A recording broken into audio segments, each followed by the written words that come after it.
ce matin pour cette conférence qui va interroger notre rapport au temps et à la temporalité. Bayo, is it okay? Can you hear us? I can Great. hear you.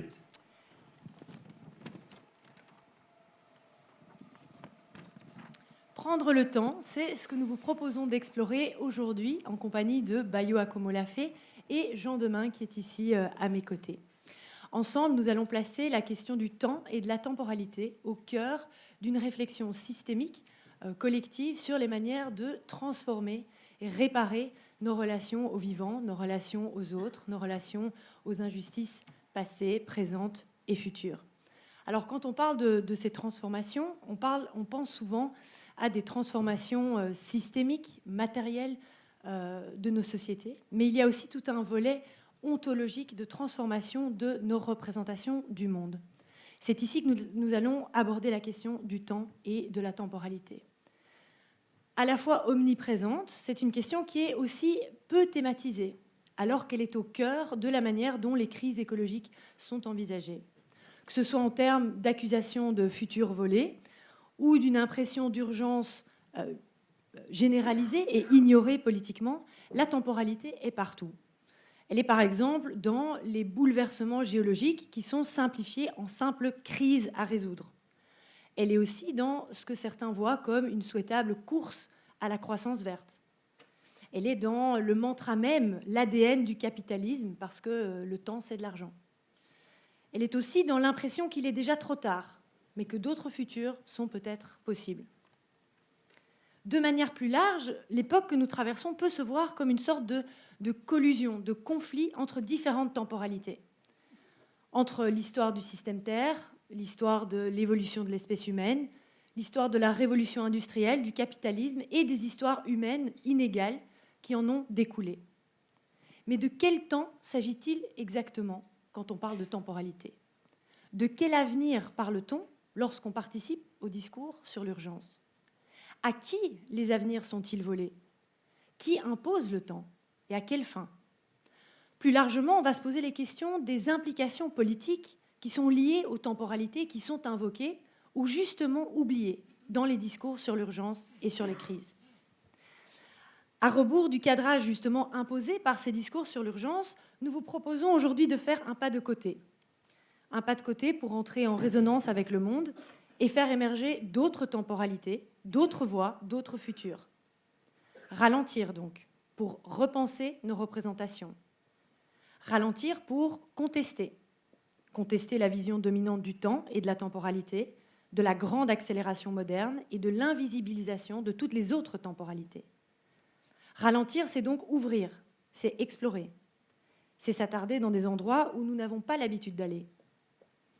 Chercher de nouvelles questions plutôt que des réponses. Pour parler de tout ça, j'ai le plaisir d'accueillir Bayo Akomolafe et Jean Demain qui vont à tour de rôle nous donner des clés et des pistes de réflexion. Bayo Akomolafe, hello, thank you very much for being with us today. Bayo est philosophe, chercheur, poète, auteur de multiples ouvrages et initiateur du réseau Émergence. Il est à l'origine de concepts tels que le post-activisme, la transracialité et l'ontofugitivité. Sa pensée libre s'inspire de différents courants néo-matérialistes, féministes et décoloniaux. Jean Deminck, merci beaucoup d'être parmi nous aujourd'hui. Jean Deminck est professeur de sociologie et d'épistémologie à l'UC Louvain, spécialisé dans les questions de sociologie du droit, de la culture, de la mondialisation et du rapport aux normes et aux institutions. Jean Deminck est également spécialiste de l'approche par les capacités, inspirée de Amartya Sen. Je vais d'abord donner la parole à Bayo Akomolafe pour ouvrir cette discussion et j'inviterai ensuite Jean Deminck à rebondir sur une série de points pour alimenter la discussion. Sur le volet pratique, je vais m'adresser à Bayo Akomolafe en anglais, donc n'hésitez pas à utiliser la traduction pour cela. Et nous allons également prévoir un moment d'échange et de questions-réponses en fin de débat. Bayo, hello. Thank you very much for being with us today. It's a real honor to have you. Wonderful to be here. Great. The topic of time and temporality seems to be a very recurrent theme in your work, in your research. And among others, you invite us to slow down and reconvene time in strange and perhaps unexplored ways. So my first question to you would be to ask you to just elaborate a little bit on why do you think it's so important to think about time and temporality in our attempts to renew our relations to the natural world and to others. Right. Thank you. Can everyone hear me? Is it good? Yes. Okay. All right. It's slightly unnerving to see the big picture of myself right here. It's unnerving and Okay. anxiety inducing, but I'll roll with it. Okay. Thank you. I have and I'm hearing echoes of myself, but I'm just gonna go with that. Yes, that's great.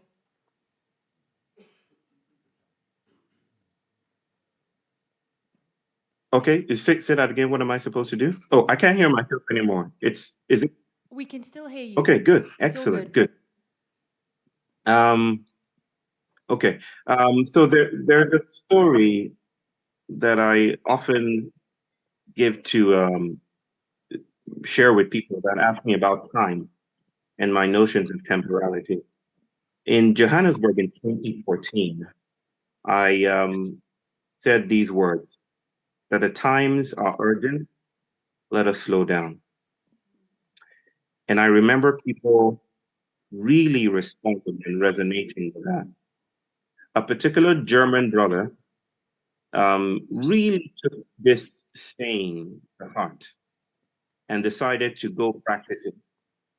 And so what did he do? He decided to slow down everything in his life. He wrote me a letter and said eventually that this slowing down thing isn't really working, because I slow down the pace with which I write my memos. I slow down the pace with which I take a bath. I'm slowing down everything, but it doesn't seem to be working. It seems to be getting me into a lot of trouble. And then I responded to him that slowing down is not a function of duration in the ways that we understand time as duration. Slowing down is a function of awareness, right? It's a function of noticing time differently. And maybe this segues beautifully into what I mean by slowing down. It might help us understand what I'm trying to say here, which is when we speak about time, there is usually this anxiety to arrive at a mathematically precise definition, right? Something that, to describe time as duration, to get into the physics of it. And I think that is induced by our modern clinical setting. We want to get to the heart of things by tearing them apart. But when I speak about time, I'm thinking about time within a relational universe, right? I'm thinking about time not just as duration.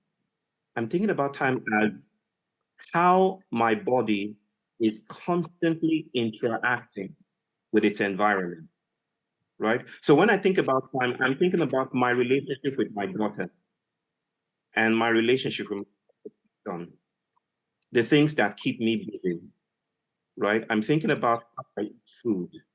I'm thinking about how imperial societies flattened indigenous ones, right, to create room for the individual to grow. I'm thinking about Georgia Agamben's notion of the anthropos. I'm thinking about Deleuze and the war machine, right? I'm thinking about all the ways we flatten the world to make room for the separate, dissociated individual, right? Think about all the things that we promised ourselves that we will do at this time, right? We said basically that with AI and with robotic assistance, we will have a lot of time in our hands, and we will be able to do everything that we plan to do, right? We would have a leisurely society, right? We wouldn't have a society where we have to work so hard, where labor will be premised on human exertion. But even right now, with all the accompaniments and accoutrements and everything around us that supports human activity, it seems we have less time to spend with each other. right? We're more implicated with our cell phones, with social algorithms, with Facebook, with Twitter. And it seems there's so much time that there isn't any time any longer. Because the thing is, we have never been outside of temporality. Time isn't some idealized situation in which human activity happens, just some Newtonian container. Time is how we are in relation with each other, how we are in relation with the more than human, the non-human, the inhuman. Right? Time is the cup of tea that we have in the morning. Time is the 2 bottles of water that I'm staring at right next to you, right? So time is not just temporality. Time is processual, relational, civilization building work. And maybe I would end with this, that then new questions sprout from that. It's that maybe we are performing time in a way that blinds us to other temporalities that are possible at this time. I'm still hearing echoes of myself, but I rolled with it. Oh, you did really brilliantly. Thank you so much for that. That was fantastic. Thank you. I'll just pick out a couple of strong ideas from what you said. The relation between time and the individual and the need to step out of that and develop a more relational conception of time. I like the way also you link time to materiality and Yeah. to stop seeing it as a mathematical object. So thank you for all these ideas. I'm going to invite Jean Deminck to react to some of these. Thank you so much. Jean Deminck, merci beaucoup. J'aimerais tout simplement vous inviter peut-être à réagir sur certains des points qui ont été mis en avant. Peut-être effectivement cette idée de temps comme une construction sociale qu'il faut aussi contester, ce que disait Bayo Akomolafe, l'idée qu'il y a un temps dominant qui viendrait aplatir tous les autres et qu'il est temps de les déconstruire aussi pour faire émerger d'autres temps. Son idée force aussi du ralentissement. Qu'est-ce que vous en pensez et qu'est-ce que vous pouvez en dire depuis votre expertise en sociologie, épistémologie? Oui, alors merci Bayo pour ton intervention.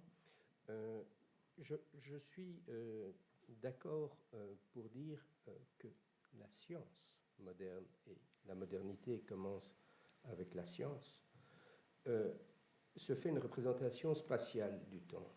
Et ce n'est pas moi qui invente ça, Bergson a avancé cette idée depuis très longtemps, à la fin du 19e siècle, et que le temps, ce n'est pas de l'espace. Ce n'est pas simplement on n'est pas dans le temps comme on est dans un espace géométrique, mais nous avons tendance à géométriser le temps. Nous avons tendance à le rendre abstrait, nous avons appris, contrairement aux sociétés qui nous précèdent, à découper le temps en unités homogènes que l'on compte. Et donc, pour nous, perdre du temps, c'est perdre, en fait, c'est être dans un compte négatif. Mais perdre du temps, c'est peut-être gagner du temps, du point de vue de la durée, pas du point de vue, justement, de ce temps homogène.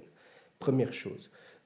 Alors, deuxième chose, c'est vrai qu'on vit une accélération considérable. Hartmut Rosa a dit ça dans un livre désormais célèbre. Nous sommes entraînés dans une spirale. Alors, il faut bien voir que ça vient sociologiquement de pratiquement tous les systèmes les systèmes d'attente dans lesquels nous sommes. Ce n'est pas à notre disposition, c'est un processus qui se déroule dans les systèmes. Vous prenez le capitalisme, par exemple. C'est très intéressant, le capitalisme, parce que vous êtes désormais devant des marchés financiers qui ont raccourci considérablement le temps du profit. Quand on investit, il faut un retour immédiat sur capital. Désormais, ce sont les marchés financiers tels qu'ils fonctionnent. Alors que si vous étiez dans le capitalisme du 19e siècle, on admettait beaucoup plus qu'on avait du profit dans 25 ans ou dans 50 ans. C'était un investissement de capital. Donc, marché financier, le capitalisme pousse à l'accélération, mais aussi d'autres systèmes pour d'autres raisons. Le système médiatique est sûrement à mettre en cause dans cette pression qui pèse sur nous concernant l'accélération. Le système médiatique fonctionne au scoop. Il faut toujours, non pas une information, mais une nouvelle information. Et plus on va vite dans le débit des informations, plus on a du succès médiatique. C'est pour ça que objectivement, ce n'est pas une faute personnelle, mais les journalistes adorent les crises. Que Gaza, aujourd'hui, c'est la promesse quand même d'une audience pendant 3 semaines, plus ou moins. Et puis, il faudra vite une autre crise. Et donc, le système médiatique est un traitement de l'information et du discours qui produit, en fait, un sentiment d'urgence absolument permanent. Ce n'est pas seulement le système médiatique, c'est aussi, remarquez bien, nos attentes à l'égard du système thérapeutique. Désormais, il y a une critique permanente des thérapies lentes. Il faut des thérapies rapides, aussi rapides que possible, une performance immédiate. Donc, on se trouve devant des transformations dans différents systèmes, différents secteurs, qui poussent chaque fois à l'accélération. Et je pense que ce dont nous devons tenir compte, c'est qu'il y a aussi un gain libidinal. C'est-à-dire que nous participons par notre jouissance ou notre plaisir à cette accélération, en tout cas comme hommes occidentaux. Bayo, tu me diras ce que tu en penses. Je pense que l'Afrique est aussi soumise à cela, mais évidemment, l'urgence, l'accélération participent en quelque sorte d'une forme d'addiction qui permet d'intensifier le sentiment de la vie. On intensifie de façon systématique par le système culturel le sentiment de la vie, c'est-à-dire qu'on donne le sentiment que ça se passe. On fait, comme on dit, dans les salles de rédaction des médias, on fait monter le taux d'adrénaline. Par exemple, une crise militaire comme celle de Gaza, ça fait monter le taux d'adrénaline. Donc il y a des avantages, comme disent les psychanalystes, secondaires à cette intensification de l'urgence qui est aussi une intensification de la vie. Et c'est là que nous sommes vraiment emprisonnés dans un système parce qu'il produit une forme de plaisir. Demandez, par exemple, on a des gens qui font de la sociologie des marchés financiers. Donc, ils vont voir ce qui se passe dans les salles des traders. Mais ces types sont véritablement addicts. Donc, ils ont un plaisir compulsif. Et quand on les prend à part et qu'on leur demande, enfin, qu'est-ce qui se passe? Qu'est-ce qui se passe? Ils répondent, je ne peux pas m'empêcher. Donc, et si vous voulez, je pense qu'on est dans ce système et voilà la situation. Alors, ralentir, tu as, Bayo, totalement raison, c'est la réponse. Maintenant, je pense que ça ne suffit pas de dire ralentir. Parce que quand on dit ralentir, on est encore dans le même système de coordonnées. Bien sûr qu'il faut ralentir, mais je pense notamment à ce que raconte notre ami, notre collègue Hartmut Rosa, qui a écrit son livre sur l'accélération. Et donc, sans cesse, on lui dit, le public réagit en disant « Enfin, qu'est-ce qu'il faut faire ?» Et Hartmut répond « Ça ne suffit pas de ralentir. Il faut imaginer une autre relation au monde. » Une autre relation au monde. Alors, parfois, c'est utile d'être un petit peu pressé, ce n'est pas la question. De temps en temps, on aimerait bien qu'on accélère un certain nombre de processus, bien sûr. de prise de conscience écologique, par exemple. On voudrait bien que ça aille un peu plus vite. Mais ce n'est pas la question. La question, c'est de changer le rapport au monde. Et donc, Hartmut parle de résonance. C'est une manière de dire les choses pour dire qu'on sortirait d'une relation de prédation et d'appropriation du monde. Raisonner, je pense, Bayo, et je te redonne la parole, que c'est exactement ce que tu veux faire et ce dont tu nous parles en parlant de relation. Tu nous dis, en fait, il faut savoir rencontrer un monde imprévisible, des gens imprévisibles, des animaux et des plantes qui ont leur propre système d'existence sans nécessairement vouloir posséder. Et donc, il y a un lien entre cette... ça me semble, c'est comme ça que je comprends. Il y a un lien entre l'urgence, la dictature de l'urgence, la toxicomanie de l'urgence et la volonté de maîtriser le monde, de le posséder et d'en disposer de manière souveraine. Donc, en fait, ça met en question le rapport entre nature et liberté, qui est une vraie et grande difficulté, non seulement de la modernité, mais du progressisme. Merci beaucoup. Oui, j'aime vraiment bien la manière dont vous atterrissez après cette espèce de tension entre... finalement, maintenant, on se rend compte qu'il faudrait ralentir, mais on est encore pris dans des spirales d'urgence et d'addiction à un rythme effréné. Ça me fait aussi penser à autre chose, c'est-à-dire qu'à mesure que nous, on s'imagine maintenant qu'on devrait ralentir, il y a toute une série d'acteurs, de groupes de populations qui ne sont pas du tout dans du ralentissement, qui sont extrêmement attachés encore à ce rythme de l'accélération. Donc là, je pense qu'il y a une autre tension qui est de se dire oui, effectivement, il faut ralentir et il faut d'autant plus sortir de cette tension. Mais par ailleurs, il faut aussi se dire qu'il y a une immense tension avec une accélération qui est encore présente au sein d'autres acteurs en particulier. Bayo, I'd like to invite you to react a little bit on what Jean Domingue has just said. He just opened up again a new door for a discussion by stepping out of this tension between acceleration and slowing down. And I'd like to just briefly mention some of the foreword from your website, which I think is very, very relevant for the next step of the discussion. On your website, you say the following: there are things that we must do, sayings we must say, thoughts we must think, that look nothing like the images of success that have so thoroughly possessed our visions of justice.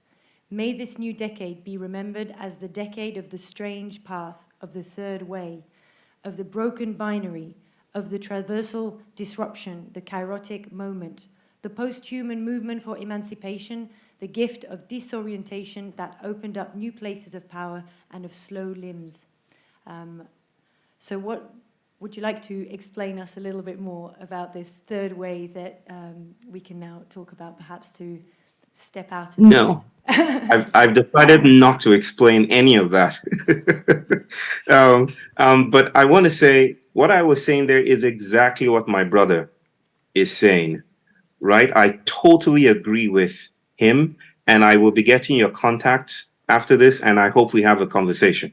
I don't mean by slowing down deceleration, right? And this is why I try to juxtapose the story of a particular response to slowing down that doesn't seem as robust as the indigenous traditions that have informed my approach or reading of the situation.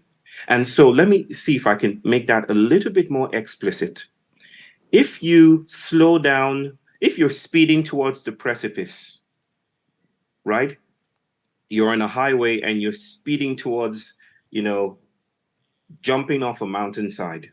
Slowing down on the same highway doesn't really add anything, new to the situation.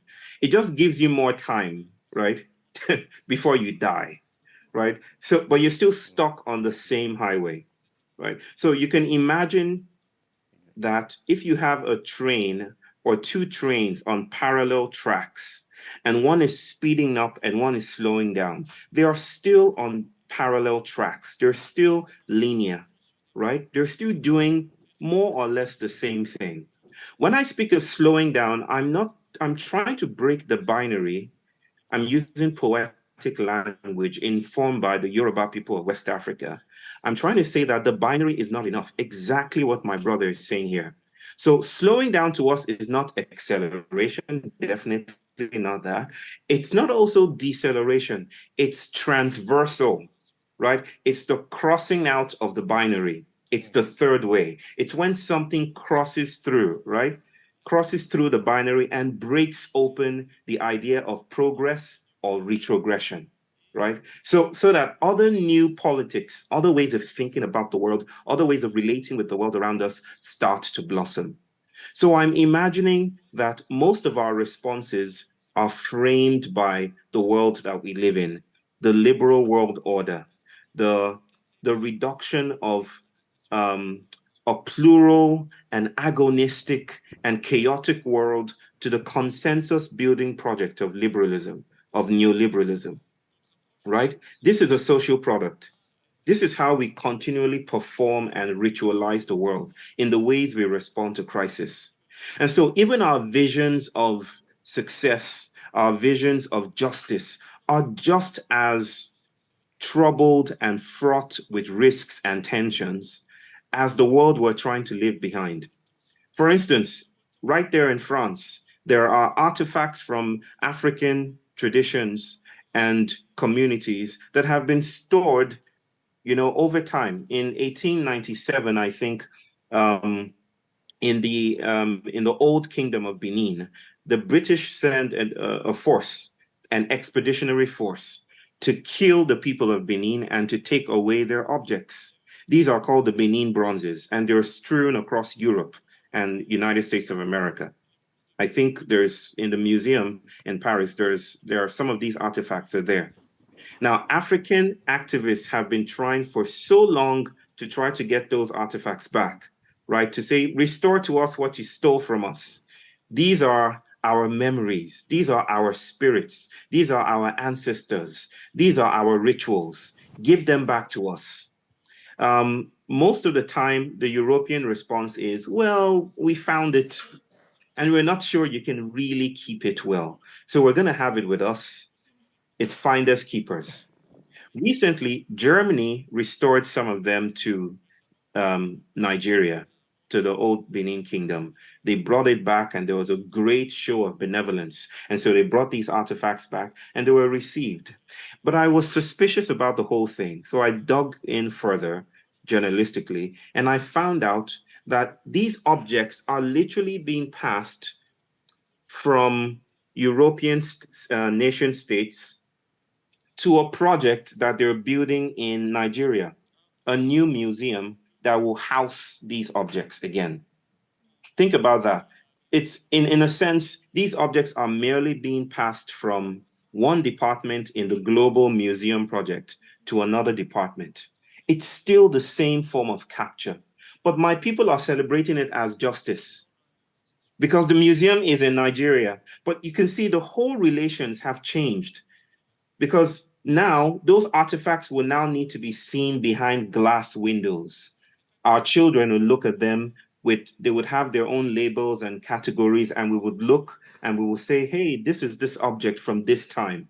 But the relationality is lost and incarcerated behind a glass box, right? So it seems like politics needs to change. The socio-materiality of our accountability to crisis is what needs to be challenged. The solutions we're throwing at climate chaos only seems to be buttressing our separation from ecology, for instance. So we're trapped in this separation and we think, let's just throw a solution, an app, some activism, some protest. If we can just get a solution to this crisis, then we can continue living our anthropocentric lives. But that's where the problem is, because this is not a wicked problem. This is an invitation to lose our way. So this is where the transversal crossing comes in. Slowing down is not taking more time. It's not doing more yoga. It's not taking a step back so we can take the big picture. It is losing our way.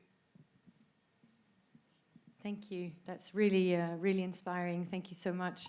I'm going to just pick on one of the last things that you mentioned. Politics needs to change. Maybe this could also invite a next step in our discussion. I'm going to turn to Jean Domingue for this, especially what you said about the fact that we are trapped in solutions to a crisis. What does that do to politics in terms of attachment to technology as the only way forward in terms of solutions, for example. Et donc, je vais faire la transition ici pour vous permettre de rebondir, parce que je pense que ça nous amène à ouvrir un autre volet qui est effectivement l'aspect assez dépolitisant finalement des discours sur l'urgence et le cadrage des crises à résoudre qui finalement nous enferme effectivement, comme vient de le dire Bayo, dans une certaine voie qui est elle-même problématique. Qu'est-ce que vous auriez à réagir par rapport à ça? Qu'est-ce que vous pourriez en dire? Alors, je crois qu'on est là au cœur du problème et que, si vous voulez, la dictature de l'urgence et notre toxicomanie à l'urgence est beaucoup plus qu'une erreur. C'est un mode de gestion politique. C'est un mode de gestion politique qui s'est imposé assez récemment, en fait, dans, je dirais, le centre occidental et par extension dans tous les milieux touchés par le centre occidental, c'est-à-dire la globalisation. Pourquoi? C'est exactement ce que Bayo dit.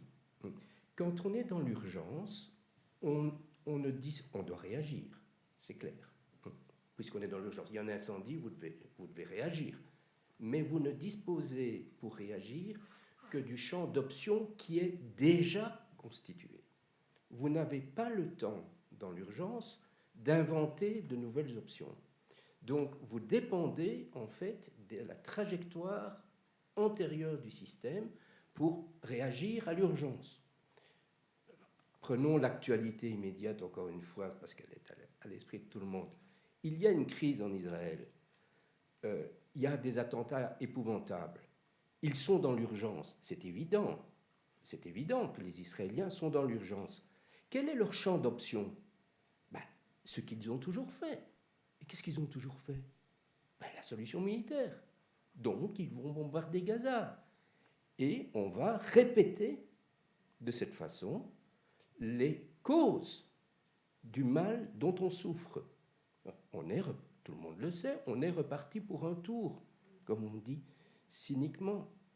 Cyniquement. S'il n'y avait pas tellement de morts à la clé, ça serait comique. Ça serait comique. Donc l'urgence, c'est ça. On sait très bien que les crises écologiques sont désormais une occasion pour le capitalisme de se redéployer de façon systématique.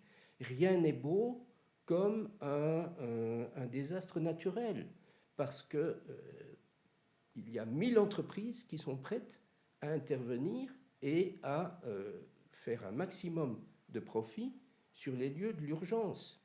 Donc, l'urgence, c'est une manière de répéter. Et c'est ça le problème de l'urgence, c'est que c'est urgence égale répétition. Et ces répétitions, ce qui signifie que dans ce qui n'arrête pas de changer et dans ce tourbillon dans lequel nous entraîne l'urgence, parce qu'on a le sentiment d'un tourbillon, enfin, ça bouge tout le temps, on est suspendu aux médias, on a des informations 24 heures sur 24 sur Gaza. Ce qui est sûr, c'est que les pouvoirs, toujours les mêmes, continuent, en fait. Donc ça, c'est la valeur politique de l'urgence. Alors maintenant, comment est-ce qu'on en sort? Moi, j'aime bien ce que dit Bayo quand il évoque les objets africains. Bon, il faut aller voir ailleurs. Il faut prendre le temps d'aller voir ailleurs. Et je dirais, puisqu'on s'adresse ici à des écologistes, vous êtes, je le dis franchement, vous êtes le seul parti politique qui est capable aujourd'hui d'aller voir ailleurs. Regardez bien comment réagissent tous les partis politiques traditionnels à ce qu'ils ne peuvent plus nier, à savoir la crise écologique. Enfin, il y a peut-être quelques-uns qui nient, mais enfin, bon, c'est totalement déraisonnable. Donc, il y a une reconnaissance de la crise. Mais si on fait de l'écologie politique à partir de la crise, on est sûr de répéter. C'est ce que nous promettent les partis socialistes, le Parti libéral, enfin, on est sûr de répéter. On va affronter la crise. Il faut faire un pas de côté et retrouver, à mon avis, le chemin de l'utopie. C'est-à-dire ce qui est la vraie réponse à la crise. La vraie réponse à la crise, c'est pas de répéter, c'est de dire ah non mais attendez, cette crise aurait pu être évitée si nous avions agi autrement. Oui, si nous avions géré autrement la révolution industrielle, on aurait pu éviter la catastrophe qui est en cours, climatique, et d'autre part, continuer à imaginer ce qu'est un monde heureux. Il faut continuer à imaginer, à avoir une image du bonheur. D'habitude, quand on parle d'écologie, et c'est le problème, on parle d'écologie en termes malheureux, tristes. Et donc c'est un sujet qui n'est pas très addictif en tant que tel. L'urgence est addictive, mais pas l'écologie politique. Mais justement, c'est ça l'apport de l'écologie politique, c'est d'ouvrir des chemins d'imagination, c'est de trouver effectivement d'autres relations au monde. Alors ça peut être, comme dit Bayot, le rapport effectivement à des objets qu'il faudrait désesthétiser, parce qu'en fait c'est ça que la modernité fait, elle les met dans des vitrines avec une étiquette et de préférence sur la ligne du temps, parce que c'est avant nous. C'est avant nous qu'il y a les dieux africains. Donc voilà, on les a mis là, et de cette façon, on les a neutralisés. On a neutralisé l'imaginaire africain. On neutralise l'imaginaire africain. Et de la même façon, parce que le problème, ce n'est pas un problème africain, c'est un problème pour nous aussi. On a sans cesse neutralisé l'imaginaire des hommes modernes. Il y a en Occident, dans notre histoire culturelle, il y a des ouvertures considérables qui sont sans cesse neutralisées et récupérées. Enfin, si vous voulez, quand la révolution industrielle se déroule, qu'est-ce qu'on voit en Occident? On voit émerger le romantisme. C'est la première critique du modèle industriel. C'est la critique de la science, c'est la critique du calcul, c'est une autre relation à la nature, c'est une autre relation à l'émotion, c'est une critique de la raison. Et le romantisme a été véritablement un foisonnement d'imaginaire critique. Mais on a réussi à neutraliser, voire à récupérer. Et on sait d'ailleurs que les thèmes romantiques servent désormais aux parfumeurs, à l'industrie de luxe et aux parfumeurs qui vendent leurs produits complètement standardisés, alors que le romantisme était un éloge de la singularité. Donc, je pense qu'il y a ce processus de stérilisation des puissances utopiques, des énergies utopiques, qui est sans cesse à l'œuvre. On pourrait raconter très longuement cette histoire. J'ai parlé du romantisme parce que c'est évident, c'est ancien, donc enfin, on pourrait en parler très longuement. Et c'est peut-être de ce côté-là que, tant du côté africain que de notre côté européen, nous devons reprendre et renouer avec les énergies utopiques. Merci beaucoup. Je trouve que c'est vraiment une belle idée, une belle ouverture, effectivement, pour faire de la politique autrement, réinventer la politique comme le disait Bayot. As you were just mentioning, politics needs to change, and Jean just invited us to bring in some utopian vision in this exercise, and I can clearly see from your work and what you're saying that maybe this is in line to a certain extent with some of your ideas. You mentioned a little bit earlier that protest and activism was in a way part of the existing way of doing politics, and that is also trapped in a particular trajectory. What would you suggest in terms of politics needs to change? John just mentioned utopian vision and new types of emotions as well that ecology should inspire. What would be your ideas in relation to that? Thank you. It's wonderful hearing my brother here speak and exploring these ideas together. I wish we had more time, like 5 hours, to really get through this together. There is a very, very sticky metaphor that I've been playing with, and it's from the entomological world of ants, right? Ants move about by secreting pheromones, and in co-secreting this semiochemical, this chemical that is also a meaning-making, cartographical, ritualizing chemical. They find their way through the world, right? And they depend on each other, almost in a military-like fashion, in tracing their way through the world, especially the ants that are blind, the army ants. But sometimes, as has been observed, accidents happen, right? That's how we understand it from our anthropological standpoint. Accidents happen and the ants get stuck in a spiral. So there is a phenomenon called the death spiral, in which ants go around in circles and are unable to stop because they are continuing to secrete pheromones that urge them to keep on going around. And this is what my brother was speaking about a while ago, right? That emergency breeds repetition, right? And that's the framework that is troubled here, and it's troubling. And so they keep going around and around and around and around, and perhaps they even urge each other to stop, to not give up. Maybe they have motivational speakers and motivational speakers that tell them, just keep swimming, just keep going, you're almost home. And they keep going around until they die. They literally die out of exhaustion in those death spirals. So my question is, does this remind you of anything? It kind of reminds you of us, doesn't it? Right. This is why Solomon says, go and learn from the ant, thou sluggard, right? The ants just keep going around. But I've often asked myself a question. What would break the trance of these spirals?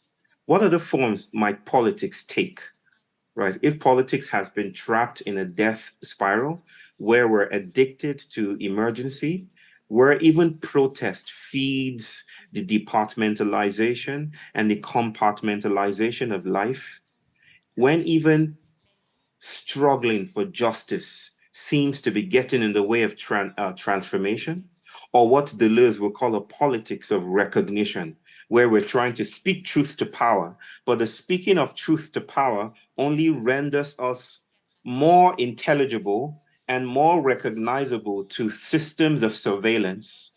Like, what do you do when all you can do is only nurturing a crisis? When it seems like you're scaffolding a mushroom cloud, right? We've built a scaffold system around the mushroom cloud, around emergency, and there's no other way to respond to it except to monumentalize grief and suffering, where we are so dissociated, we no longer know how to speak or meet ourselves in the nuanced complexity of chaos, like with the Gaza situation right now, right? Everyone is picking sides. It's either this side or that side, or a milk toast both sides-ism, right? It seems we're stuck in a politics that doesn't know how to look beyond the anthropocentric figures of the human. So what else could happen, right? In the forest, something often happens to those ants. And this is one way that a politics could take form. Mind you, I'm not describing a utopian process here. I'm not describing politics as a destination. I'm describing a process, right? I'm very, very suspicious about endpoints and destinations. So what I want to describe here is some kind of implosion, because one way to get those ants to break out of their spell is by infection, right? The infection, I don't know who here has watched The Last of Us, is a series that has to do with zombies. They don't mention zombies, but it has to do with fungal infection. and when spores infect bodies, whether human bodies or other kinds of bodies, right? One way for an ant to break out of its spell is to be infected, because infection is hybridization. Our bodies literally become entangled with other species, and then somehow we lose our way. So what happens to an ant that has been infected by Cordyceps unilateralis? It strays away from the colony and then goes somewhere else in the forest, and then becomes this art piece that I cannot speak at length about. In a sense, we need some kind of sensorial mutiny, some kind of ontological apostasy, an explosion of some kind, where the object is not to try to pull capitalism down or to do all those things we're talking about in a framework of emergency or to fix the world or to save ourselves. The work is to find other ways of sensing ourselves and others within relational fields of the carnival. I'll stop there for now.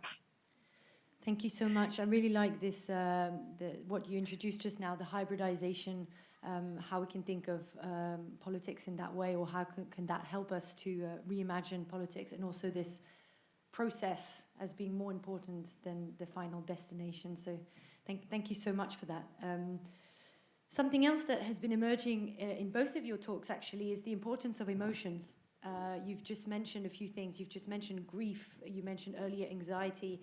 Jean has mentioned other emotions, happiness and joy that ecology should inspire. So maybe a question that we can address later on is, what roles could these new forms of sensibility or emotions can play in this third way, or this process of finding the third way? Jean, je vais vous proposer peut-être de réagir sur certaines idées, peut-être en particulier cette idée de processus. Comment est-ce que vous vous emparez de cette idée, je dirais, en termes très concrets de politique publique, d'institutions? Comment est-ce qu'on peut traduire ça en termes de transformation ou de processus qui nous amènerait à des transformations politiques très fondamentales? Parce qu'effectivement, on est cadenassé dans toute une série de cadres et d'institutions, mais qu'est-ce que vous pourriez apporter comme éclairage ici? Évidemment, c'est une question très difficile. Je ne vais pas donner des recettes, mais peut-être pour raccorder ta question à ce que disait Bayo. Moi, je suis très sensible à ce que dit Bayo quand il dit finalement, nous devons sortir d'une forme de pensée anthropocentrique. C'est-à-dire replacer l'espèce humaine dans un cadre beaucoup plus global. Et ça m'amène à un point que tu as évoqué, Louise, mais qui est très important dans la question de la temporalité aujourd'hui. Je crois que la prise de conscience et l'événement de l'Anthropocène est un événement métaphysique, ontologique majeur, qui change radicalement notre perception de la condition humaine. La condition humaine. Pour quelle raison? Pour la raison suivante, c'est que nous apercevons de deux choses qui sont en même temps liées. La première chose, c'est que le temps humain, le temps de l'action, le temps dans lequel nous projetons la politique, on projette la politique, pas seulement d'ailleurs parce qu'on est un politicien un peu court-termiste, hein, on projette la politique à l'horizon de 30 ans, maximum 50 ans, 100 ans. Bon. Il y a un temps humain et c'est le temps dans lequel nous sommes. On ne peut pas sortir de ce temps. Mais il y a un autre temps qui est le temps des systèmes cosmiques. Le temps des systèmes cosmiques n'a rien à voir avec cette temporalité. Le temps des systèmes cosmiques se compte en millions et milliards d'années. La vie a, dit-on, 4,5 milliards d'années sur Terre, la cellule. Et le climat participe de cette temporalité. Alors, ce qui nous arrive avec l'Anthropocène, c'est la chose suivante. C'est que cette temporalité sur laquelle nous supposions que nous n'avions absolument aucune prise, puisqu'on était dedans, Donc le climat nous est donné. C'est un temps éternel, en quelque sorte. Et d'ailleurs, les anciens considéraient que le monde était éternel. Eh bien, on s'aperçoit qu'on intervient, c'est sidérant, par nos moyens physiques, chimiques, on intervient dans l'évolution du système cosmique qui se déroule à des milliards d'années, et nous intervenons, qui plus est, cela nous le savons, de façon irréversible. C'est sidérant, c'est un vrai événement. Nous voilà en train de découvrir que non seulement nous dépendons de ce temps qui nous échappe, ça on pouvait encore l'admettre, hein, même avant l'Anthropocène, mais que nous modifions cette temporalité, cette deuxième temporalité. Et donc, pour en venir à ta question, on comprend bien que le monde politique a énormément de mal à intérioriser toutes les conséquences de cette situation, qui nous invite évidemment à voir, comme disait Hans Jonas, hein, le principe responsabilité. Qu'est-ce que vous faites pour les générations dans 100 ans, dans 200 ans, dans 500 ans? C'est le problème des déchets nucléaires, notamment, bien sûr. C'est le problème du climat. C'est une donnée tout à fait nouvelle. Vous ne la trouvez prise en compte dans aucune des doctrines politiques qui ont été fabriquées, soit avant la révolution industrielle, c'est le cas du libéralisme, soit au moment de la révolution industrielle, c'est le cas du socialisme. Aucune de ces doctrines majeures ne prend ça en compte, évidemment. Et donc, nous devons imaginer une prise en compte au sein du mouvement écologique de cette donne nouvelle. Qu'est-ce que ça peut vouloir dire? Sur le plan institutionnel, par exemple, ça peut vouloir dire qu'on va trouver un système pour représenter politiquement, pas seulement de façon experte, politiquement, le système cosmos dans nos prises de décision politiques. Nous devons tenir compte de sa résistance. Et ça peut vouloir dire, par exemple, moi je suis d'accord avec Dominique Bourg, Dominique devait malheureusement être là, malheureusement, il est malade, il ne peut pas participer à ce débat, mais je suis d'accord avec lui, il faudrait effectivement imaginer au moins une chambre qui représente la nature, cette autre temporalité. Alors évidemment qu'elle ne parle pas à la nature, enfin, elle ne peut pas envoyer de représentants malheureusement, donc il faut trouver des systèmes de représentation qui permettent de coopter parmi les humains des gens qui, au fond, assument ce rôle. Ça peut être des ONG, ça peut être des experts scientifiques, et qui comptent dans la décision, puisque nous nous trouvons quand même face à cette temporalité qui est irréversible. J'espère que le Parti écolo va défendre l'idée d'un Sénat complètement revisité, pas à la manière de la NVA, de préférence. Enfin, de toute façon, eux, ils veulent supprimer le Sénat. Bon. Donc, mais porteur de cette idée que nous sommes désormais sur deux temporalités, sur deux réalités, et que ces deux réalités dépendent l'une de l'autre pour leur survie, qu'il y a une dépendance réciproque. Donc ça serait quand même une bonne idée, je trouve, d'imaginer de nouvelles formes de représentation politique ou des nouvelles formes de tutelle juridique. Après tout, nous acceptons bien en droit des mécanismes de tutelle par rapport à ceux qu'on appelle les incapables, hein, mais pas au sens physique ou les incapables juridiques, les enfants. Les enfants sont des incapables, ils ne peuvent pas juger, décider, évidemment, mais il faut une tutelle. Eh bien, il faut une tutelle pour les rivières. Il faut une tutelle, effectivement, pour les montagnes. Il faut une tutelle pour le climat. Des gens qui représentent les intérêts et juridiques, qui sont dotés de pouvoirs juridiques d'intervention. Cela me semble, en tout cas, une des voies qu'il faudrait explorer. Merci beaucoup. Merci pour ces idées concrètes. Évidemment, là, personnellement, je me pose la question de me dire, vu tout ce dont on a discuté depuis le début de cet échange, est-ce que le langage de la représentation politique, ou même le Sénat, est-ce qu'une chambre comme ça institutionnelle ne fait pas exactement partie du problème qu'on dénonce aussi, de faire partie de tout un appareil conceptuel, ontologique, institutionnel, qui nous a aussi enfermés dans une certaine trajectoire. Enfin, c'est ce qu'on essaie de déconstruire depuis le début de l'échange. Et c'est vrai qu'à la fois, c'est une idée très concrète qui est partagée par de nombreux penseurs. Et à la fois, juste pour l'exercice aujourd'hui de l'échange, je me pose la question, et je vais poser la question aussi à Bayo, de réfléchir un moment si ce sont effectivement encore ces voies institutionnelles qui peuvent nous apporter certaines solutions ou nous amener dans un processus de transformation.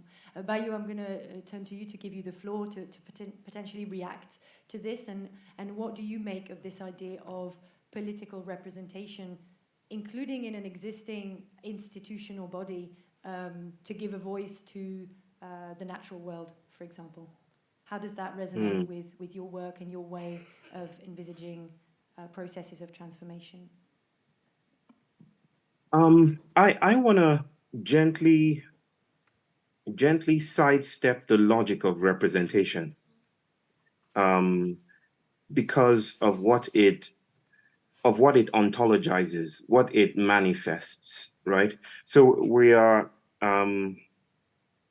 It might be helpful to start by noticing that institutions are sensorial projects. By sensorial projects, I mean any institution you find, whether it's democracy or BMW, these are way-making projects. We understand the world through the institutions that we build. There are negotiations of identity and negotiations of boundaries. And these are ongoing, right? What does it mean to build a car? What does it mean to have direct democracy as Athenian civilizations had, right? What does it mean to have representative democracy? What does it mean to make donuts? These are institutionalizing place-making rituals. So these are senses, you know, we don't just have 6 senses or 7 senses, or, you know, we have and are had by sensorial fields of learning together. Having said that, I am therefore very shy and reticent about concretizing these remarks. My brother said something a while ago that it's very difficult to speak about how do I solutionize this right now? What does it mean for us right now? People talk about philosophy as impractical. They're saying, no, fine, nice language and poetry, but how do I make it practical for me right now? And I think that's a symptom of our solution-seeking society all over again. We just want it right now. And I refuse that. I totally refuse that. I am a poet. I meander. I don't know how to arrive at the point, right? I don't know how to arrive at the point. I'm constantly circling around with weaving through the lines, the mathematical lines of precision. But what I would urge is the hesitation to arrive. For instance, when we speak about giving nature voice, I wonder to myself, what is nature, right? I'm going to borrow the language of Donna Haraway when she says, nature is a constant denaturing of herself, right? She refuses to name nature as a thing, right? Nature is not the patch of grass outside. Nature is not the wilds. Nature is not rivers. Nature is plastic as well. Nature is a computer. Nature is Zoom. If we reduce nature to a set of precepts that can be contained, then we are doing that anthropocentric thing all over again. So there is a lot of hesitation in spite of the, you can speak about the Bolivian project of giving nature voice, right? But there are risks involved with that, with giving nature a seat at the table, right? Whose power is included here?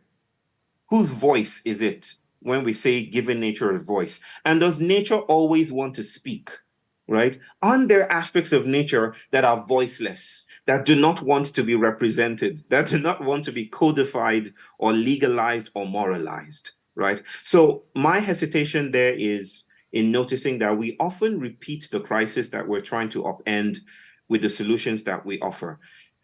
Secondly, and this is more critical, I guess, is that I think there are processes of deinstitutionalization that are happening right now. That BMW, I don't know why I'm saying BMW all the time, but BMW is on my mind, I guess. But BMW, democracy, nation states around the world, global corporations, they are in very molecular ways experiencing what I would call failure, right? There's a failure because the world upon which they depended to process whether profit or intelligibility is failing beneath them, right? So democracy, for instance, is failing in Africa. That institution is failing desperately in Africa. In West Africa, in Francophone Africa, democracy is peeling itself at the seams, right? So failure is like this impersonal cloud, and it's teasing apart the ways that we sense the world. I would say that instead of predetermining the options, that we lean into this failure. I call it generative incapacitation. That there's something generative about staying in these cracks that might break open our senses to be with the world in different ways. That's not utopian in the sense of arriving, but it's not even progressive or reformist, right? But it is a way of lingering with the hybrid post-human futures that have always been part of how we framed humanity. Thank you so much. This is really, really helpful and very inspiring. I really like this landing on failure and how to include that and embrace that to a certain extent. I'm going to turn to Jean to perhaps have a last word to be able to react on this, and then we'll open the floor to get some questions from the participants. And obviously at the end, we'll have a final word. But thank you again so much for these very inspiring ideas. Jean, est-ce que vous souhaiteriez peut-être répondre en partie? Et puis je propose que d'ici 5 bonnes minutes, on puisse ouvrir pour des questions et pour avoir un échange avec la salle. D'accord. Je trouve que le dialogue est intéressant. On voit bien qu'on a une tension entre ce qu'il est nécessaire de faire pour ouvrir l'imagination, à savoir quitter le champ codé du juridique, le champ des institutions qui fonctionnent, qui décident. Il faut absolument être capable de quitter ça. Mais, je défendrai quand même l'idée, nous devons être capables d'y revenir. Parce que, justement, ces institutions sont puissantes. Et aujourd'hui, elles ferment les possibilités de leur échapper. Donc, je pense qu'il est très important quand même de défendre l'idée suivante. La démocratie représentative a d'énormes désavantages. D'énormes désavantages qu'on connaît. Constitution d'une oligarchie, trahison des élites, etc. Bon, pérennité, toujours les mêmes. Elio Di Rupo, toujours sur nos écrans. Vous voyez, bon, d'énormes désavantages, c'est certain.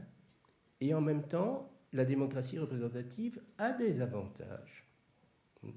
Elle permet effectivement de participer à non pas seulement un processus de délibération, mais de décision.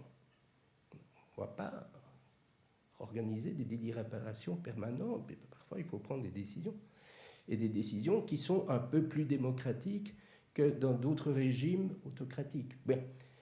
Donc, le problème n'est pas de se débarrasser de la démocratie représentative, c'est de la compléter par d'autres formes de démocratie, des démocraties délibératives, donc ouverture de forums, enfin, ce que font les écolos quand ils défendent la participation citoyenne directe des gens à des conventions, à des discussions, etc. Et bien sûr, démocratie participative. Et en quelque sorte, il faut parvenir à articuler ces trois formes de démocratie dans des institutions qui ouvrent l'imagination. Et si tu veux, Bayo, quand on plaide, par exemple, pour un Sénat qui représenterait la terre et la nature, c'est pour forcer à ouvrir l'imagination. C'est pour forcer à ouvrir d'autres options et à tenir compte d'autres intérêts, éventuellement des intérêts de ceux des absents, les grands absents, c'est-à-dire nos enfants et nos petits-enfants. Ils ne sont pas là dans nos discussions. Donc moi, personnellement, je plaiderais quand même pour considérer que le champ institutionnel a vraiment une pertinence, mais que nous devons revoir ces instruments institutionnels compte tenu, et là-dessus je crois qu'on est d'accord, sur cette révolution ontologique, comme tu disais, hein, Louise, ontologique qu'est aujourd'hui l'entrée dans l'Anthropocène, qui modifie mais complètement, en fait, les données du politique. Voilà. Merci beaucoup. Je pense que ces deux interventions permettent déjà en tout cas d'atterrir sur certaines choses et d'ouvrir énormément de pistes de réflexion. Mais je voudrais d'abord vous remercier tous les deux très chaleureusement pour cet échange vraiment passionnant. On a parlé d'énormément de choses à travers l'entrée par la temporalité. On est arrivé finalement à parler d'échec des institutions, d'ouverture de certains imaginaires, d'utopie, de toute une série d'émotions qui sont évoquées dans ces processus de transformation. Donc merci infiniment à tous les deux pour cet échange. Et je vais inviter maintenant tous les participantes à intervenir si vous le souhaitez. Je vois déjà une première question.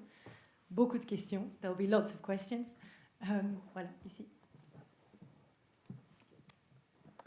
Question to both of you. What would you tell to people that want to have action now? So I don't think about urgency, but I think about people that are not intellectual, but in the action of today. And what would you tell to them?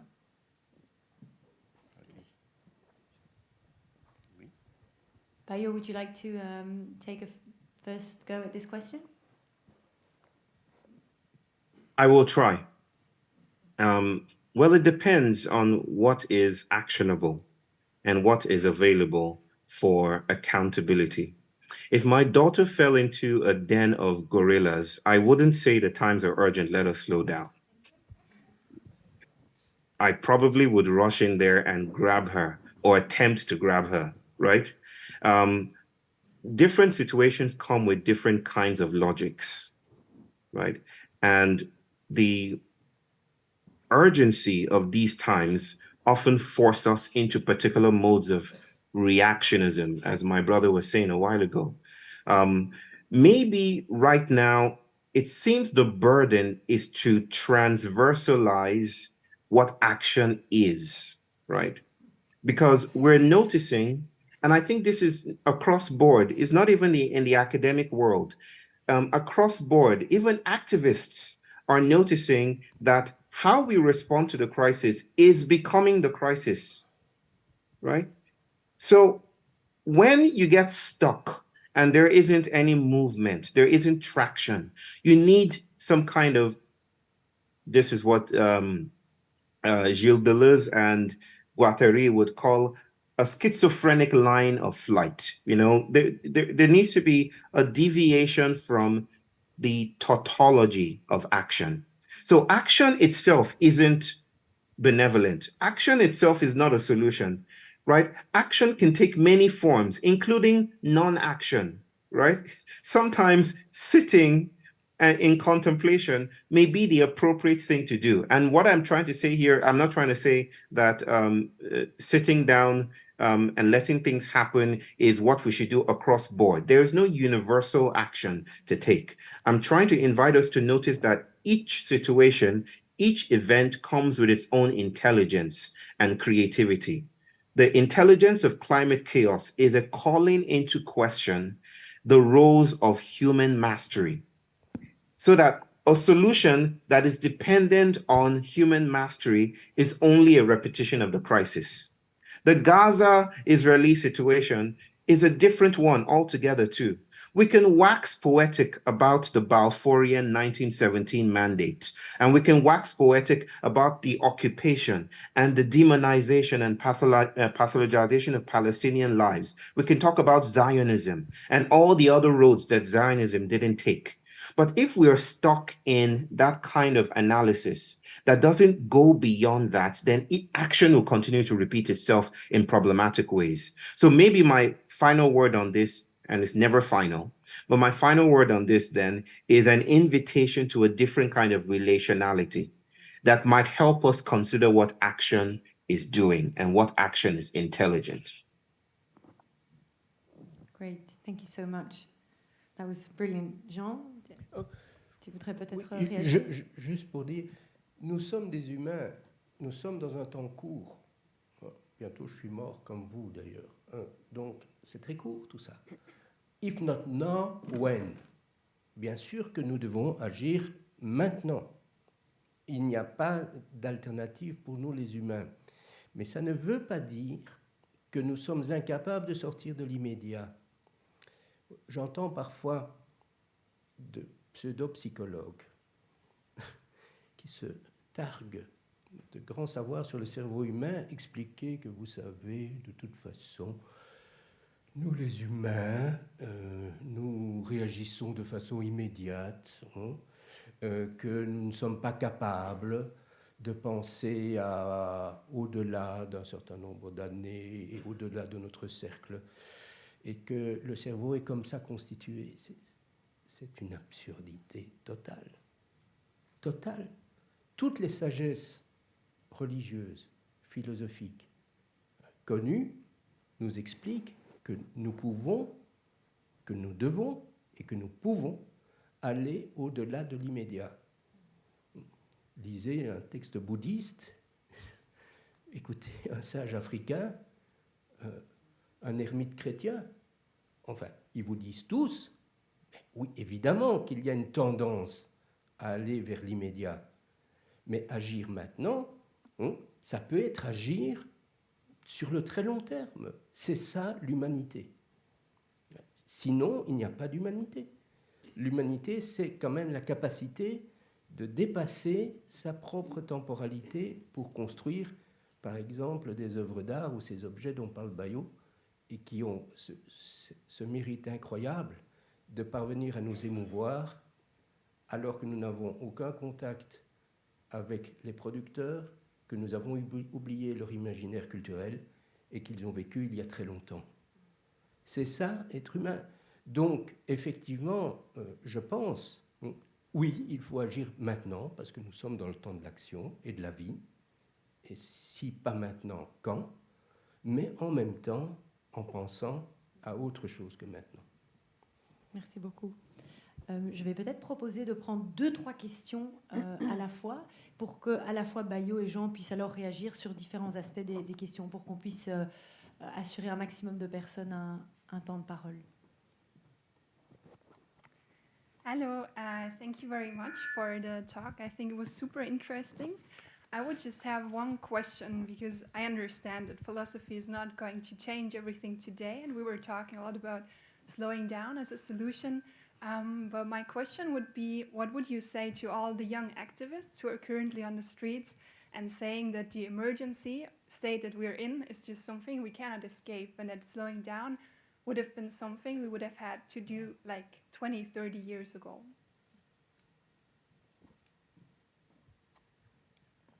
Peut-être encore une ou deux questions, comme ça on regroupe.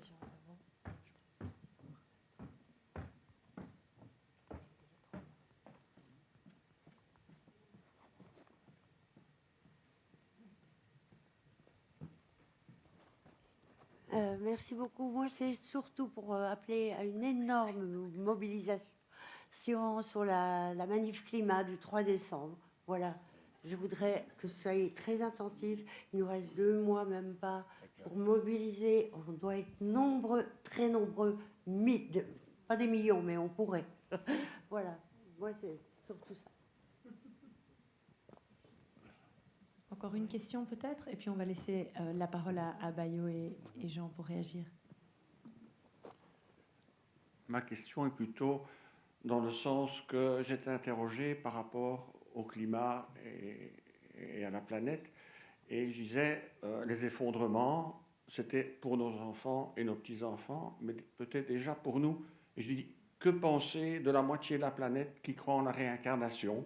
Ils vont se réincarner dans ce foutoir qu'on a créé, donc c'est pas évident du tout, sauf que philosophiquement, c'est des gens qui viennent se réincarner parce qu'ils ont des choses à apprendre, aussi par rapport à la matière, et plus tard, peut-être qu'un jour, ils ne devront plus se réincarner, mais pour le moment, c'est ça. Donc, qu'est-ce qu'on fait avec ces gens-là? Et je pense que dans les cultures africaines ou indiennes et tout, amérindiennes, on a des gens qui voient les choses comme ça, et je trouve que c'est important de l'aborder parce que c'est aussi, nous, occidentales, notre vision par rapport à la mort, qu'on met toujours sur le côté et qui est aussi très importante. Et donc, j'aimerais bien qu'on aborde ce sujet-là aussi. Merci beaucoup pour ces questions. Bayo, would you like to react on some of these questions?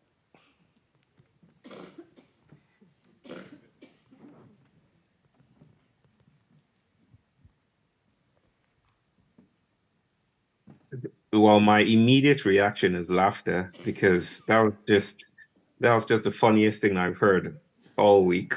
The idea of that changes things, doesn't it? Like we're reincarnated in the worlds that we say, oh, it's left to our children, and there, plop, we appear in the very problem that we say is for our children. That's brilliant. That's brilliant. I'm not exactly sure what to say about that right now, except to say that, again, the idea of maybe the first question. I'll start with the first question and then see if. Yeah. So the first question was about what would you say to younger people, right? What would you say to younger people? And I would say that I've spoken with tens, I don't know, possibly more, of climate scientists and thinkers, many of whom sat and created the IPCC report.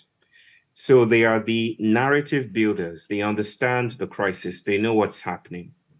And every time I speak with them, there is this deadening stare. There's this face they make, right? And I often point this out to them. And they say that they know that nothing will be done. That even though they've said, here, we are at the last leg. We have no more resources. If we don't address this now, then we are heading for a crisis of unprecedented proportions, right? They say that, but they know that the global nation-state order, the present arrangement of agency, is radically incapable of responding, right? So they have it in their eyes. They have this dead look in their eyes. And I often wonder about this. It seems that as we notice the urgency and the intensity of these moments, the less space there is to actually act. And so we've entered, again, the beautiful framing of my brother comes to mind. We've entered into a reactionary stage where everything and anything is possible to do, right?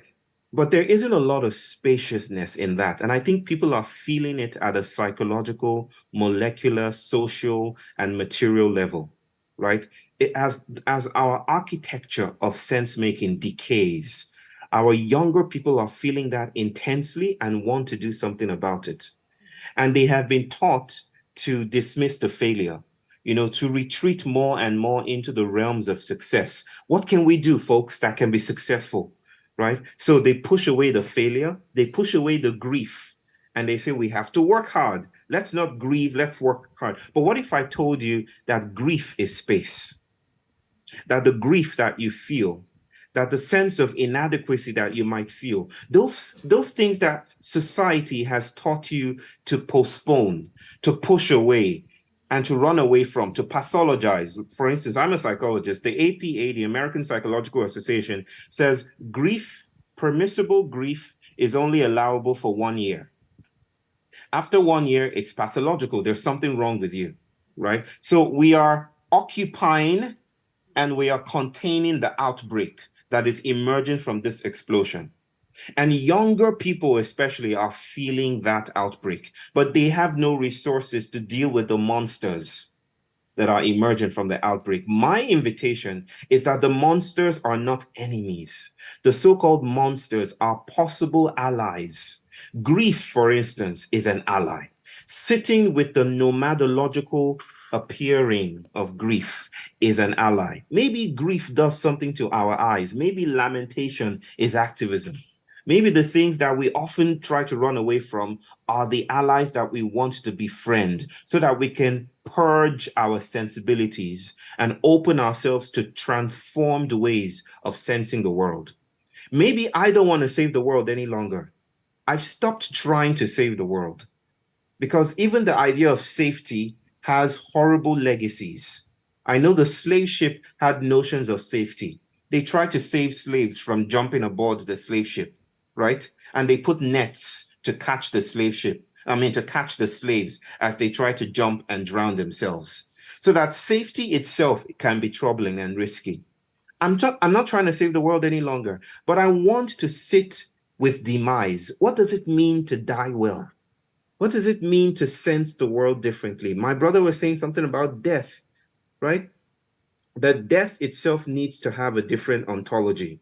If we stick with death as a terminal point and do not start to imagine death, maybe in terms of the comical contribution of the other brother who was speaking about reincarnation, then we are lost. Maybe there is a sense in which death is continuity, or how life spills above and outside of its containment. Maybe death is spillage, right? So maybe I would say here, in just to pass it on, that the spaciousness of politics is what is being called into question now. Our reactionary stances portrays a situation in which we're becoming increasingly anorexically incarcerated. And so we are struggling for space to act. But we are only struggling because we think the monsters are enemies. What if the monsters are emancipatory friends we haven't made yet?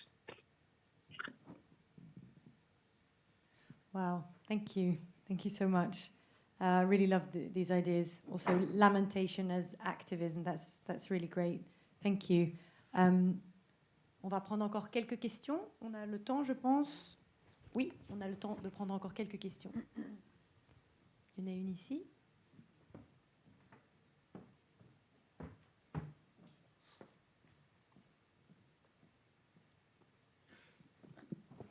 Oui, ça va. J'ai trouvé, c'est très fort. Oui, j'ai trouvé très inspirant votre échange. Je sens le continuum entre la poésie et la politique, ce qui est quand même assez rare. Je me demandais, donc dans les illustrations, donc, il y a eu un moment de rupture, d'échec, c'est la pandémie. Je me souviens de Bruno Latour, qui vivait ces derniers mois, et qui disait « Profitons de cette crise de la pandémie pour ne pas recommencer comme avant ».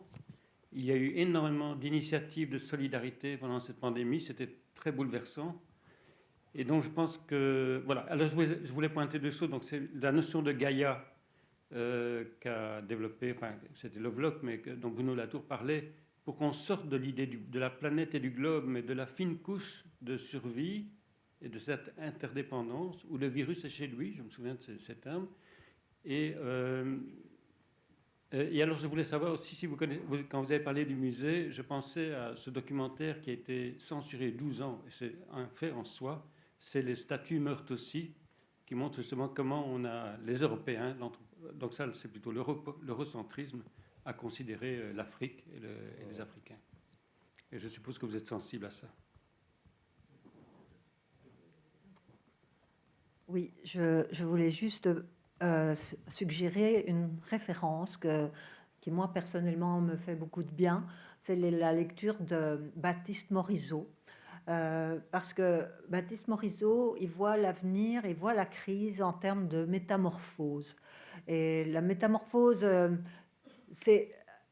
ça fait... Moi, ça me fait du bien, parce que la métamorphose, ce n'est pas l'effondrement. C'est en fait, il remarque ça par son observation du monde animal. Il y a maintenant des croisements entre le coyote et le loup. Il y a des croisements entre l'ours blanc et le grizzly, donc, qui deviennent féconds.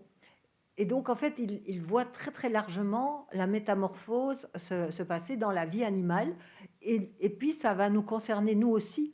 Et en fait, une analyse à la fois de l'évolution anthropologique et une analyse de l'évolution du monde animal et du monde végétal nous laisse penser qu'on est, on est entré dans une ère de métamorphose, mais qui peut aussi être pensée très, très largement. Et donc, il y a une opportunité extraordinaire de redéfinir la place de l'humain, mais d'un humain qui va peut-être aussi se transformer. Et de ne pas voir ce qui va se passer comme nécessairement la fin du monde, quoi. Voilà. Merci beaucoup. Jean, je vais peut-être Ouais. t'inviter à rebondir sur certaines questions. Oui, merci beaucoup. Il y a beaucoup de choses très riches qui ont été dites jusqu'à présent. Je ne vais pas réagir sur tout. Votre question, monsieur, avec le petit trait d'humour qu'a fait Ribaillot sur la réincarnation, c'est une question très profonde, en réalité. C'est la question, qu'est-ce qui demeure de moi après moi? Ne croyons pas, même nous occidentaux, que nous sommes délivrés de cette question. La réincarnation est peut-être une croyance que nous ne partageons pas. Il n'empêche, interrogez n'importe quel occidental aujourd'hui, il vous dira qu'il se perpétue à travers ses enfants. Et que c'est la raison pour laquelle il y tient comme à la prunelle de ses yeux, parce que dans un enfant, qui est quand même un être totalement séparé, autonome, indépendant, quelque chose de mon être est déposé. Quand cette simple formule, que je pense beaucoup de gens pourraient épouser, témoigne d'une croyance absolument fondatrice pour l'action politique. Il y a ceux qui croient ça, et il y a ceux qui croient que le monde s'arrête au moment de leur mort. Ils sont morts, voilà. Et le monde s'arrête, et après moi le déluge. Cette opposition-là, c'est l'opposition politique fondamentale aujourd'hui dans nos sociétés.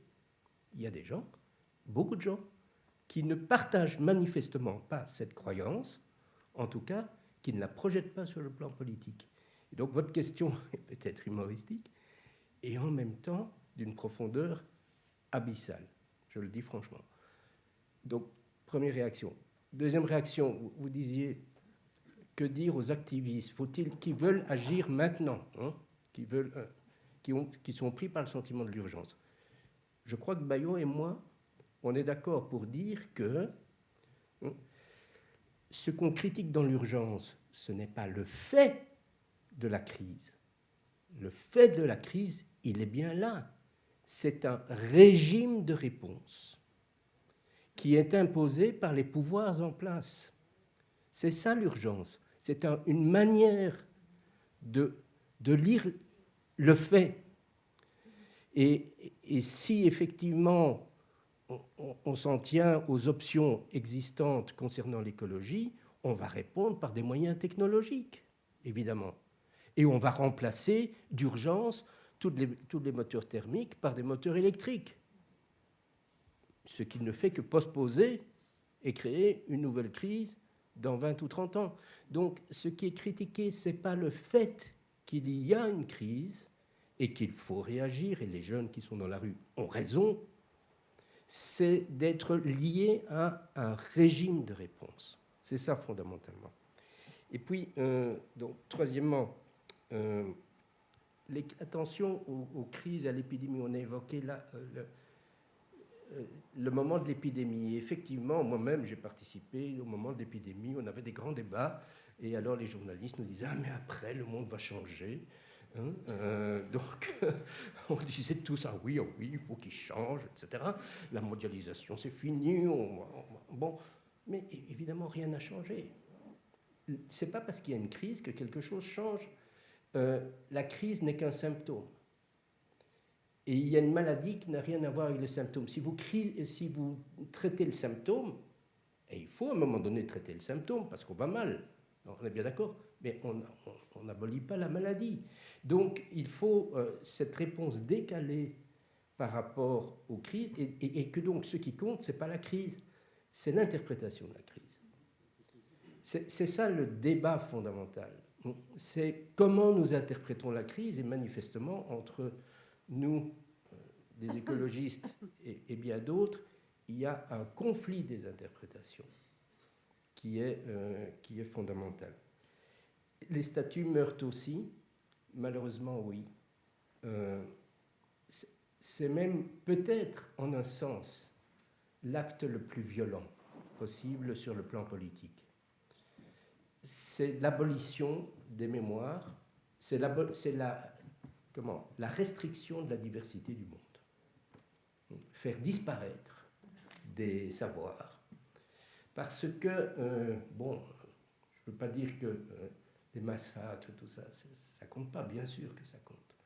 Mais faire disparaître les statues, c'est vouloir véritablement éradiquer et limiter le champ des possibles.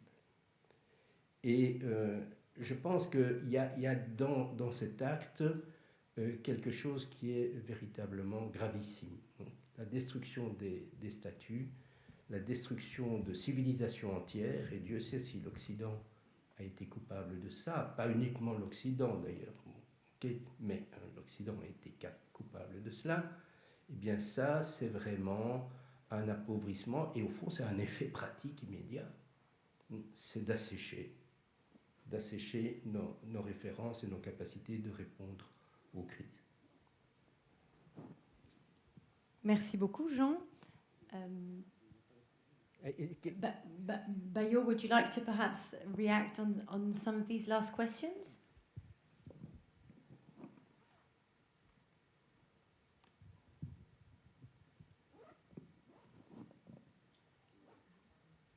Shall we take another question, or would you like to react on some of the last questions? I didn't hear the interpretation. I wasn't sure. Oh, okay. No problem. Let's take another question, perhaps one last one, and then we'll do a last wrap-up as we're coming close to the end of our exchange.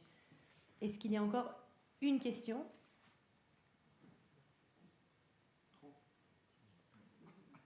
Okay, so there are no more questions.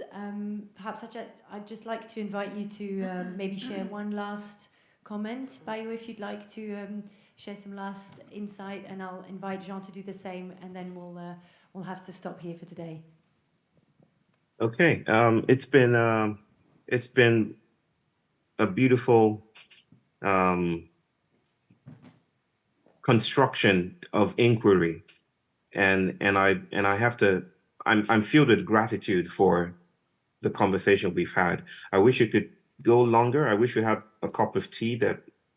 Maybe I should have had a cup of tea here. But I wish we could share in more proximate ways. And these conversations need to happen over and over again. But my closing sentiments have to do with how we respond to the crisis, becoming part of the crisis. That there is with regards to the African museums and stolen objects, my brother said that statues, I think you said statues can die or something like that, you know. A magazine called The Economist, which is no small magazine, it's a major publication, published an account of ghostly, and this might be a very, very troubling way to end, but published an account of very strange reactions at the British Museum. right? That guards of the museum were witnessing what they called paranormal activities around those artifacts that were stolen, right? Sometimes they would close the door and shut it down, and they would come back and see the doors flung open. And this was published in a major, this isn't New Age Daily, right? I'm not talking about a woo-woo magazine. I'm talking about a major magazine speaking about paranormal events associated with those artifacts. And I wrote an essay about this, examining them as restless objects, right?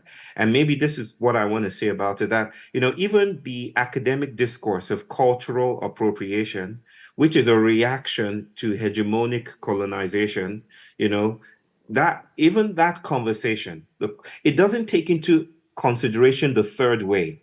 And the third way here is that maybe even those statues have a secret life. Maybe Toy Story is real. Maybe things move at night, right? When we least expect them. And that is my closing sentiment, that as we struggle to act, there is a suggestion, just the whiff of a suggestion, that maybe the world is acting too. Maybe the world wants to make us a better place, right? Maybe it's not entirely left to us to save the day. Maybe statues also live. And that's how I will end my talk. Thank you. Thank you so much. Thank you, Bayo.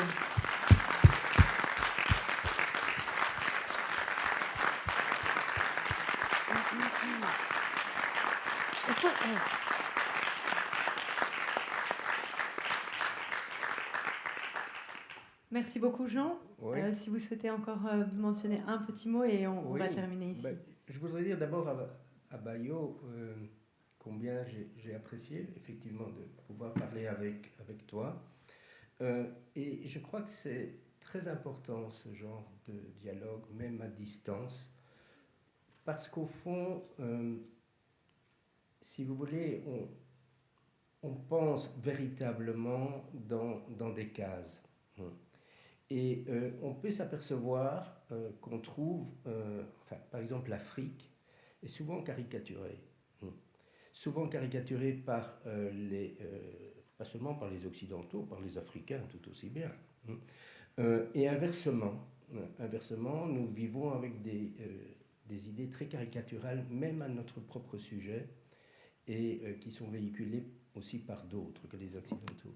Je pense qu'on a pu avoir une discussion entre un fragment d'Afrique et un fragment d'Occident. Et c'est seulement de cette manière fragmentée, finalement, que les dialogues sont fertiles. Ça, c'est une chose.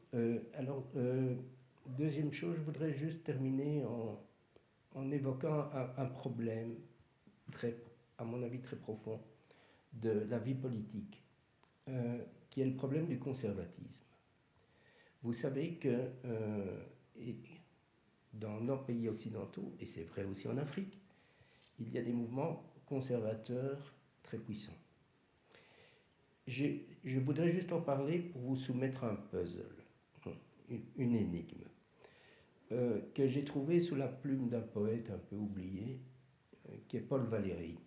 Et Valéry écrit, donc nous sommes dans les années 40, 50, un moment où les conservateurs existaient encore sous leur ancienne forme, c'est-à-dire les nostalgiques de l'ancien régime, enfin, de l'aristocratie, etc. Et Valéry écrit « Les conservateurs vont échouer », ce qui s'est vérifié.